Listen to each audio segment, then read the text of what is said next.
ବସନ୍ତ ମୁଣ୍ଡରେ ଚିନ୍ତା ମାଡ଼ି ପଡ଼ୁଛି। ବସନ୍ତ ଋତୁବା ଆଉ କେତେ ଦିନ ରହିବ? ସାହାଡ଼ା ଗଛମାନଙ୍କରେ ଫୁଲ କଷି ଧରିଲାଣି। ଆଉ ଅଳ୍ପ ଦିନରେ ପାଚି ହଳଦୀ ଗୁରୁଗୁରୁ ଦିଶିବ। ବୁଦାମାନଙ୍କରେ ଶଗଡ଼ ବାଟିବ ଗୋଡ଼ି ପାଚି ତାଳ ଆସିବ।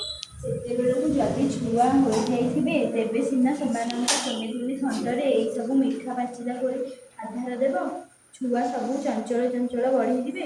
କିନ୍ତୁ ଏ ପର ଘର ଭଙ୍ଗା ବୁଢ଼ା ମାଙ୍କଡ଼ ତ ମୂଳରୁ ବସା ରଖାଇ ଦେଉନାହିଁ। ସେ ଅଣ୍ଡା ଦେବ କେବେ, ଆଉ ଛୁଆ ଫୁଟିବେ କେବେ? କୁଲୁରୁ କୁଲୁ କୁଲୁରୁ କୁଲୁ। ପୁରୁଷ ହଳଦୀ ବସନ୍ତଟି କୁଆଡ଼ୁ ବୁଲି ବୁଲି ଆସି ମା ହଳଦୀ ବସନ୍ତ ପାଖେ ବସିଲା। ତାର ହଳଦିଆ ସୁନା ଦେହଟି ଖରାରେ ମଳିନ ଦିଶୁଥାଏ। କହିଲା, ବୁଝିଲ, ଆଖପାଖରେ ଆଉ କୋଉ ଗଛ ଖାଲି ନାହିଁ। ଅନ୍ୟ ଚଢ଼େଇମାନେ ସବୁ ଗଛରେ ବସା ବାନ୍ଧି ଅଣ୍ଡା ଦେଇ ସାରିଲେଣି। କେତେକ ଅଣ୍ଡା ଉଷୁମାଉଛନ୍ତି, ଆଉ କେତେକଙ୍କର ଛୁଆ ଫୁଟିଲେଣି। ଆଉ ଏବେ କ'ଣ କରିବା?